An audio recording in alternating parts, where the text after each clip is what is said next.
Leaving Loco behind to watch her movements, I now went along to the road to 5 miles, looking for more traces of the disaster.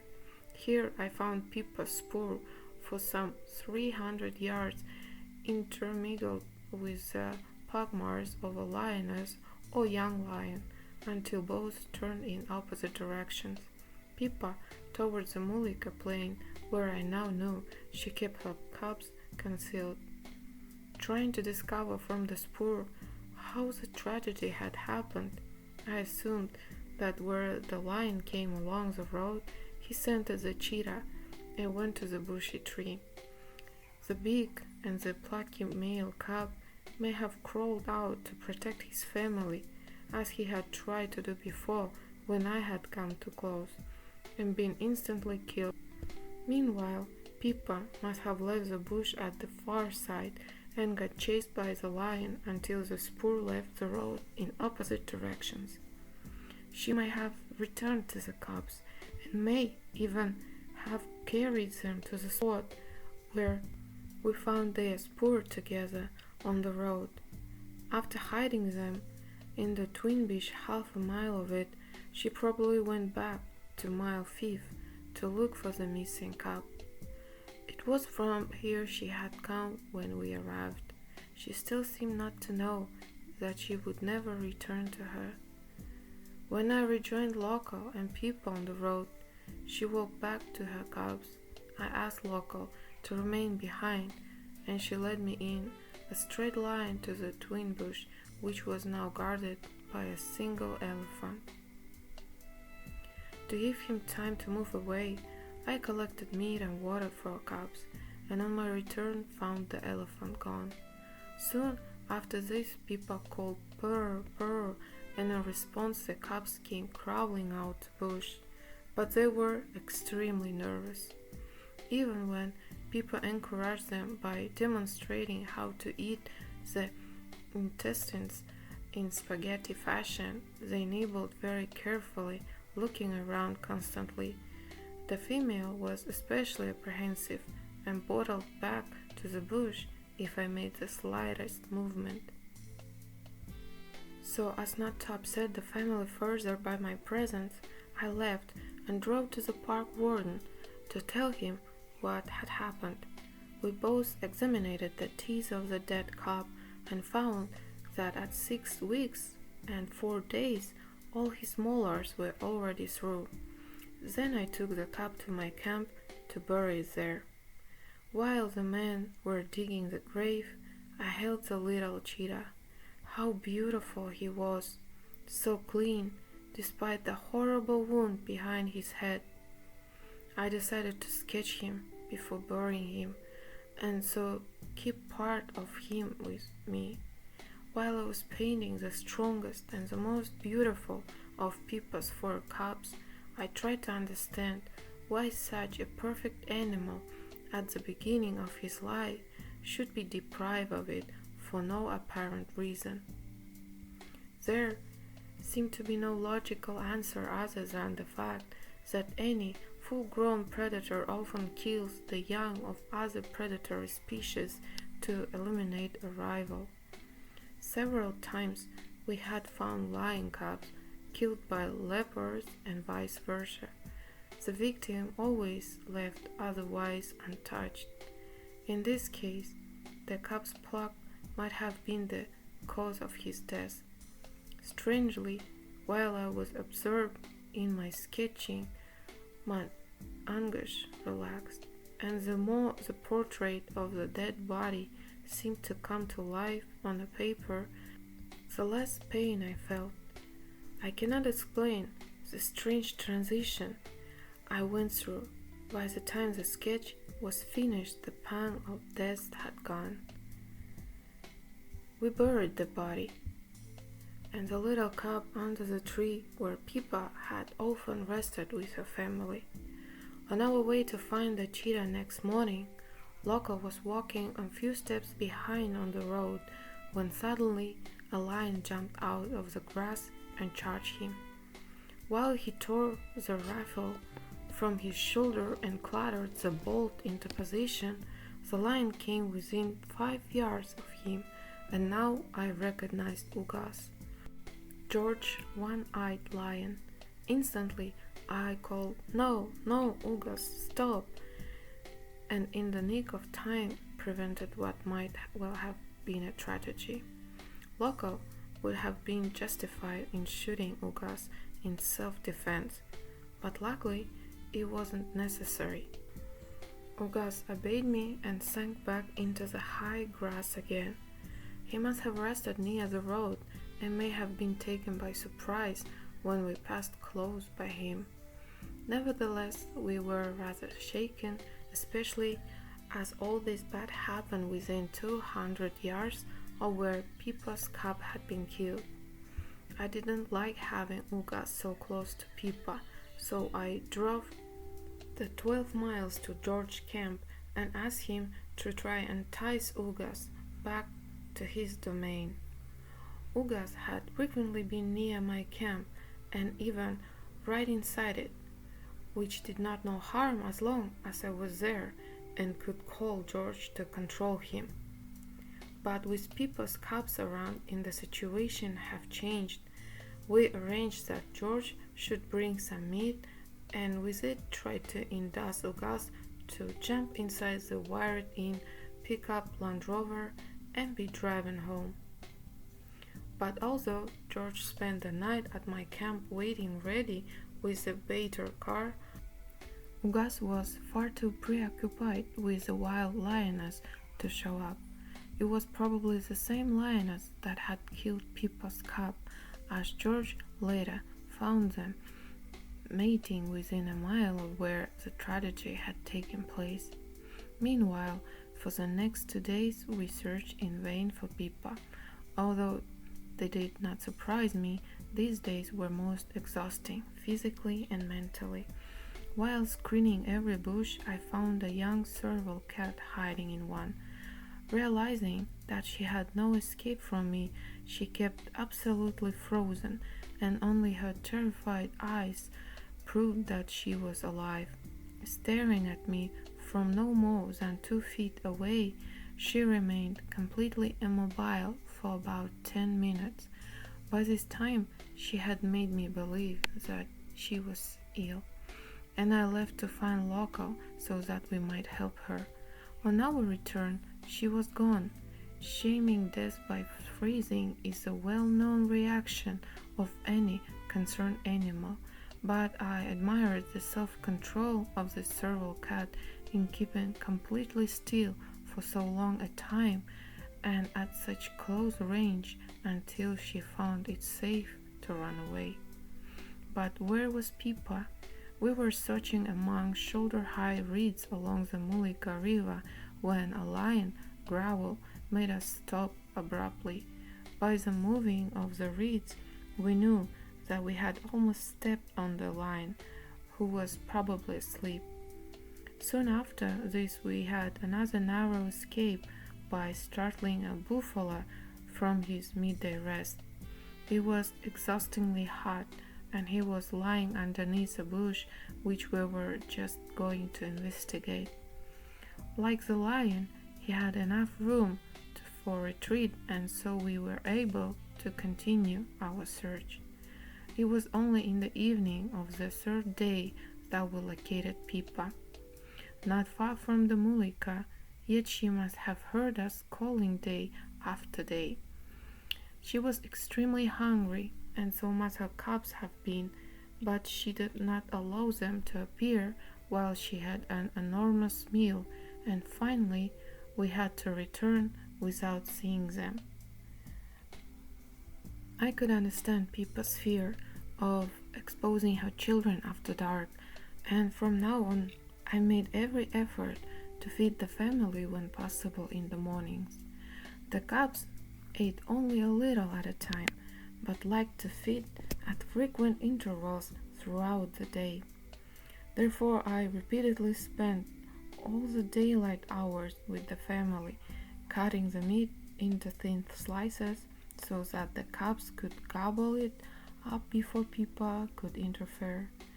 I was puzzled that she should prevent the hungry cubs from having their fill, as I always brought more food than she could eat. Looking up my notes, I saw that she had completely worn her previous litter at 8 weeks, while her present cubs at the same age still lived mainly on milk. The female especially needed a lot of coaxing to take her fair share of meat, which often proved very difficult owing to her shyness. Local ones suggested that I should call in the big doctor to give her a sindana so that she would get strong like her two brothers. He, like most uneducated Africans, believed in the magical power of the sindana, which means needle in Swahili, but in this case, syringe. Whatever illness he himself might be suffering from, one perhaps which needed different treatment, no cure could, in his way of thinking, be as effective as a prick with the sindana, even if it was only filled with water. Local also believed that the superior intelligence could be developed from the use of powerful sindanas, and that it was merely a matter of having enough money to pay for it. I counted rather on the use of the right supplements and therefore increased the doses of Farax, Abidec, and bone meal to enable the little female to stand up to the bullying of her brothers, who were often very boisterous with her. Usually, the family fed as soon as we arrived in the morning, and their meal lasted for about 1.5 hours. Then, despite their full stomachs, the cubs chased each other around, and were often joined by Pippa, who herself hopped and gamboled like a cub until all were tired. When the cubs dozed off, Pippa kept a drowsy guard for an hour or so until they woke up to have their second meal. After that, they again played off their heaviness for a short while before they all fell deep asleep during the midday heat. This was the safest time.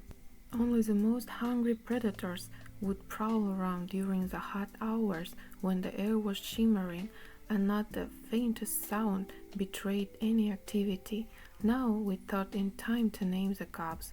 We decided to call the female Somba, the large male Big Boy, and his small brother Tiny. Tiny was my favorite not only because he was almost a replica in looks and character of Billy, my favorite of Pippa's previous leader, but also because he too was the runt. He had charm and courage to make up for his physical inferiority, as well as the most beautiful, expressive eyes. Big Boy was also most attractive, but in a different way. Not only was he exceptionally handsome and the best-tempered of the cubs, but his self-assurance radiated leadership, and even at this age, he was unquestionably the boss. Somba was the most intelligent, but the most complicated character of the trio. Being aware of her weakness, she compensated for it with a feminine defensive instinct. She had a way of hunching up into an almost springing attitude, her eyes looking out an awkward angle from under her lowered head until she was ready to strike with both her front legs simultaneously. How she could do this without tumbling over, I could not imagine, but it was a most effective defense, and small as she still was, I did not dare move when she was in a such mood. She practiced this tactic especially when I had given her the complete head of a carcass. Did she associate this with a natural kill, even though she had not yet, to my knowledge, experienced once? I was also interested to see that the cubs closed their eyes whenever they concentrated on crushing small bones. I knew that I also shut my eyes while concentrating, for instance, when talking into a microphone or when dictating, so I supposed to see that closing eyes once in an aid to concentration. When Big Boy was 11 weeks old and 5 days, I saw him for the last time sucking Pippa, suspecting that he did this merely for comfort. From now on, I squeezed Pippa's teeth daily and found, to my amazement, that she went on lactating until the cubs were 24 weeks and 3 days old.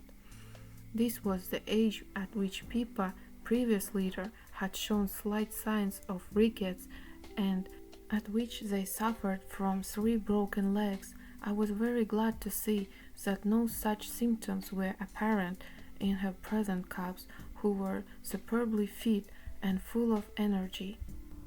Chapter 4. Fire and Flood. It was now the beginning of October, and the long rains were not far off. Shortly before they broke, it was the usual practice in national parks to burn off the old grass to make way for the new, and thus also kill the parasites which harm the game. In order to control the fires around my camp, I had asked the warden to send a labor gang to set the plain alight. When the men arrived with torches made of palm fronds, I had no need to order my staff to help. Quite the contrary, they were so keen to kind of fires everywhere that I had to watch out lest they should burn the camp. They enjoyed throwing matches into the dry grass in spite of the fact that in the process they were nearly suffocated and their eyes smarted from the crackling flames. Watching them having their fun, I reflected that arson as a crime might spring from the same sense of enjoyment that primitive people derive from such a fire as this. Of course, grass fire were not new to Pippa, but the cubs seemed terrified by the faintest scent of smoke, especially Somva, who was always on the alert sniffing the air. For the last few days, the family had been near Mulika, where they had found an ideal playground on a termite hill overshadowed by a tree. Here, the cubs soon discovered a new game, tobogganing down the hill and playing hide and seek between the air funnels. They also enjoyed endless games of who is the king of the hole, as they competed for a large depression on the hill which provided a comfortable bed for just one cub. Standing on their hind legs to give the fullest impact on their weight, they bounced on the owner of the hole until he was pushed out of it.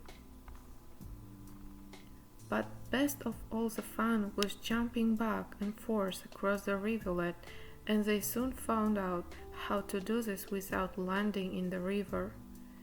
When the fires began to close in, people lost no time in taking the cubs to safety. Even though the flames were still far away, they were so scared that in the air eagerness to escape they splashed into the rivulet, all their skillful jumping forgotten. Then they scrambled to safety on their far bank and disappeared. It was interesting to see the family's reaction to their fires, compared with that of the predators we had watched in the Serengeti.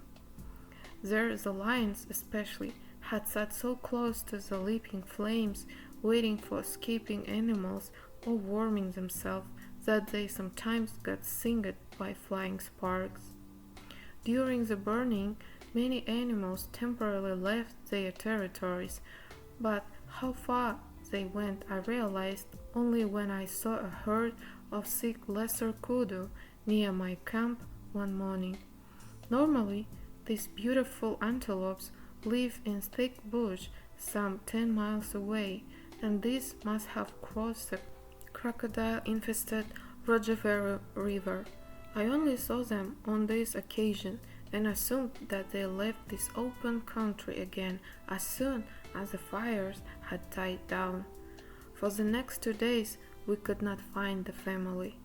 On our searches we looked at the dry water hole, and I tried to walk over the hard, cracked surface until to sink knee-deep into almost liquid mud, which gave way like quicksand at every move I made. Sinking rapidly deeper and deeper, I yelled for Local, who luckily was near enough to hand me a long pole with which he pulled me out. Without his help, I would have had no choice of freeing myself from the sucking liquid which had looked so solid on the surface. Finally, we found the cheetah hiding inside the 3 bushes. We only detected them because one of the cubs gave the family away by a faint chirp. We had been driving the car across the cinder-blackened plain, and our stopping near the bushes may have frightened him. All looked most bewildered at the ashy desert around them, and Pippa was extremely nervous about showing them in the open, where their golden color was now very conspicuous against the blackened ground. Little Somba was especially agile, and even though barely 3 months old, watched out as sharply as Pippa for the slightest sign of a distant fire. If they saw one, she ran off instantly. Lately, she had become surprisingly fierce, and obviously knew the effect her crouching striking had on everybody. Even Pippa kept her distance at these times. I had given meat to the family, which they had eaten ravenously.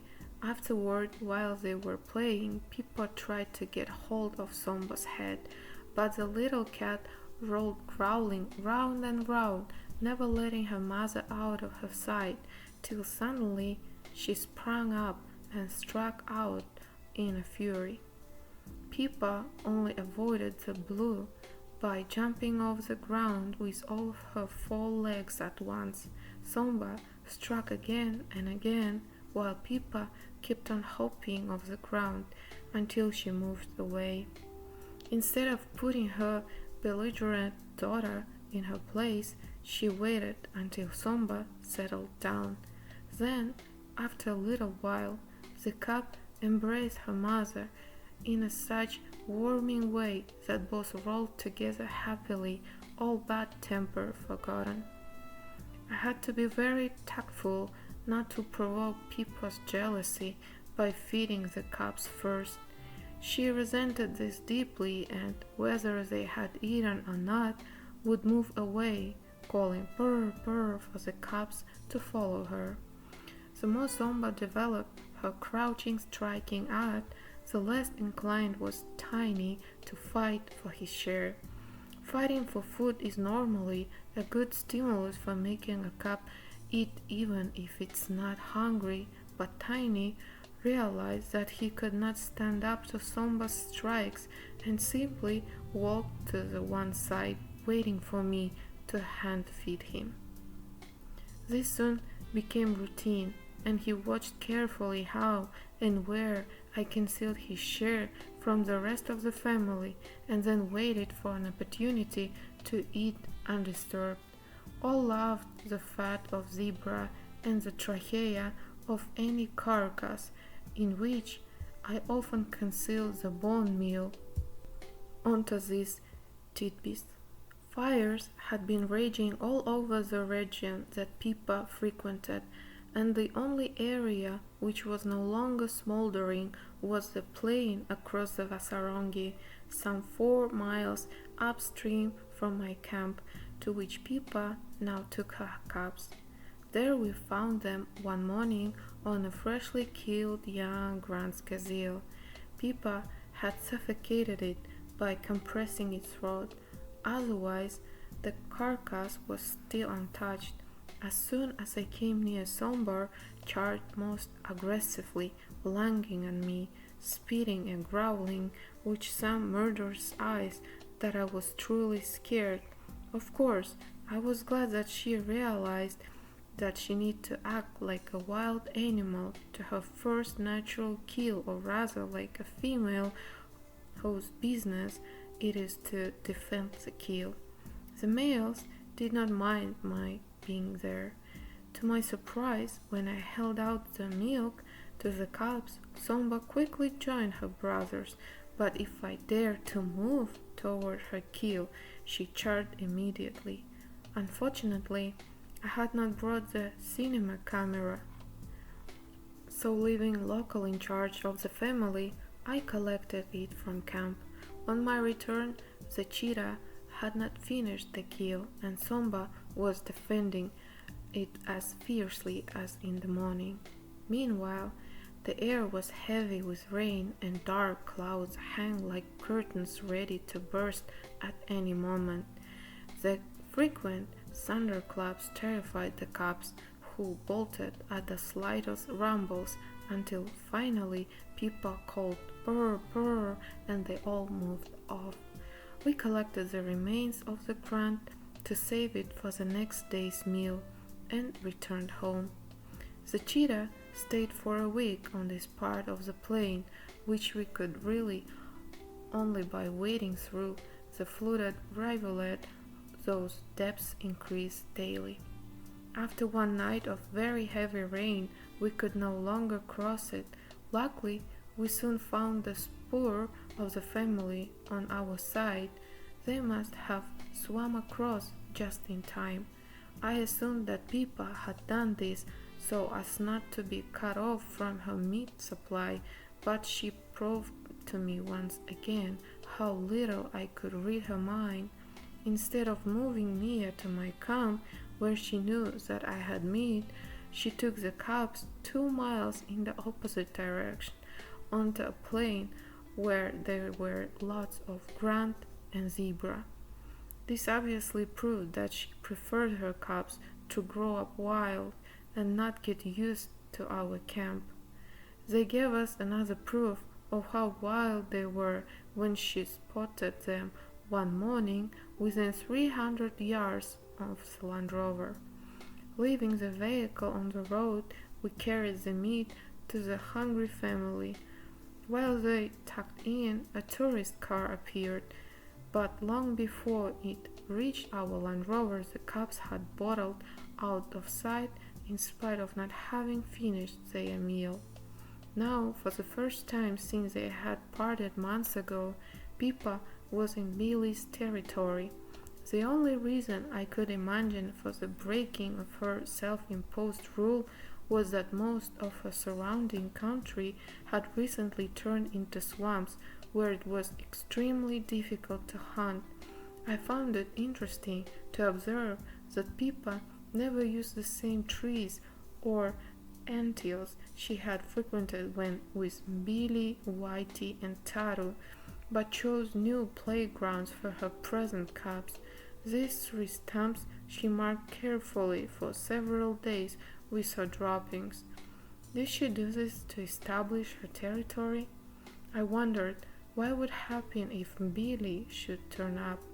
One morning, after we had fed the family, Pippa stared with tightly closed lips toward a distant rhino. Looking in the same direction, I saw through my field glasses 2 white rhino very far away. They belonged to the 3 pairs that had been imported from South Africa 3 years ago in the hope of the rehabilitation them and breeding them from the Kenya. From the time in being, these 6 rhino were kept inside a large enclosure at Leopard Rock, from which these 2 had obviously escaped. The white rhino differed from the black by being of a larger size and having a wider mouth. Hence they are named white, which originates in a Dutch misspelling of wide.